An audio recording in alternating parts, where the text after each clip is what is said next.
আর Switzerland তো কি হল? Switzerland তো প্রমোদ বড়হে জানে, প্রমোদ বড়হে বনাব খুঁজছে সুইজারল্যান্ড। শ্রীরামপুর গেটটো কোনে চলাই থাকে?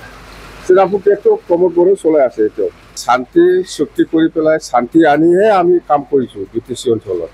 আমাৰ দিনত অশান্তি কোনে কৰিছে? অশান্তিটো প্ৰমোদ বড়োৱে কৰিছে।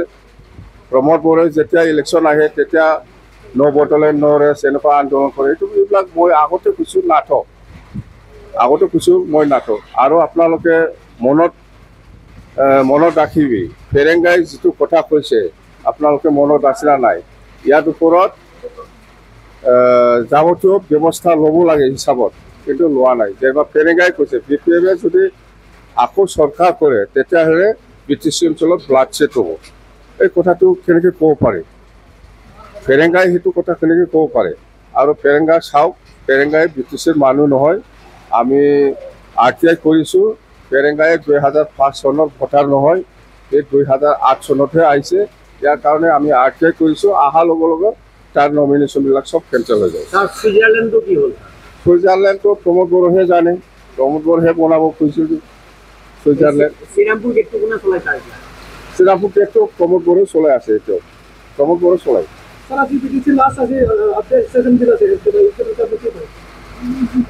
আছে সেশন আছে বুলি ময়ো জানো, কিন্তু আমাৰ লিডাৰ আছে, আমাৰ বিধায়িনী MCLA সকলৰ আমাৰ অপজিশ্যনৰ লিডাৰ আছে, তেৰাছা বসুমতাৰী, সি চলাই যাব।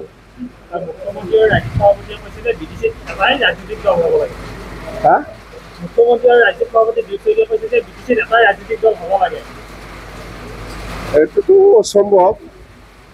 অসম্ভৱ, আজি বিটিচি অঞ্চলত চব পাৰ্টি চলাই আছে। কংগ্ৰেছৰ পাৰ্টি চলাই আছে, BJPও চলাই আছে, CPM দল আছে, আজি UPPL আছে, BPF আছে, আৰু একটা অঞ্জলি ডিমাৰী বাইদেউৰ নেতৃত্বৰ আৰু নতুনকৈ একটা দল আছে। মুঠতে বিটিচি অঞ্চলত খালি এটাই দল চলিব লাগে বুলি কোৱাটো এইবিলাক মানে অসম্ভৱ কথা। চবৰে অধিকাৰ আছে। আজি চব অসমত যিমান পলিটিকেল পাৰ্টি আছে বিটিচিটো আছে। এইবাৰ নিৰ্বাচন কি হ'ব? নিৰ্বাচন খুব ভাল হ'ব BPF-ৰ কাৰণে। মই কৈছোঁ আজিৰ দিনত BPF দলে 25টা আৰু BJP-য়ে 15টা ল'ব। এই কিবায়ে কি কয় প্ৰমোদ বড়োৱে 0 হ'ব। ৰিহন দৈমাৰীয়ে দুৰ্গাৰাজ বড়ো আৰু চৰণ বড়োৱে নিৰ্বাচন খেলিব বুলি কৈ আছে, এইখন সঁচা নে?